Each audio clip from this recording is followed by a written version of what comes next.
நேற்றைய செய்திப்படி பார்த்திங்கன்னா தமிழ்நாட்டினுடைய 5 கோடி பேருக்கு விநியோகம் பண்ணியாச்சு அப்படின்னு ஒரு பொய்யான தகவலை தேர்தல் அதிகாரிகள் பரப்பிக்கிட்டு இருக்காங்க.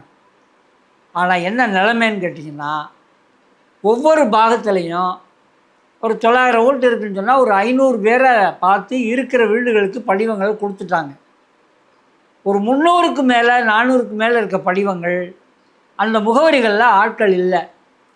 என்ன செய்யலாம் அப்படின்னு ஒரு கூட்டம் நடந்திருக்கு. நேற்று கூட்டம் நடந்திருக்கு. இந்த விநியோகிக்கக்கூடிய வாக்குச்சாவடி முகவர்கள் மாதிரியான கூட்டம். அந்த கூட்டத்தில் அதிகாரிகள் சொல்லியிருக்கிறாங்க, அந்த 300 பேரில் 300-400 பேரில் நீங்கள் ஒரு 200-300 பேரை இணையத்தில் ஏற்றிருங்க, அது ஏறிடும். மிச்சம் 100-200 பேர் வர படிவத்தை கையில் வச்சுக்கங்க, ஏற்ற வேண்டிய அவசியம் இல்லை. விநியோகித்தது போக மிச்சம் இருக்கிற படிவங்களில் ஒரு 100-200 படிவங்கள் வச்சுக்கோங்க. அப்படின்னா என்ன அர்த்தம்னா, 100-200 பேர் வாக்குகள் ஒவ்வொரு பாகத்திலையும் காணா போகும்.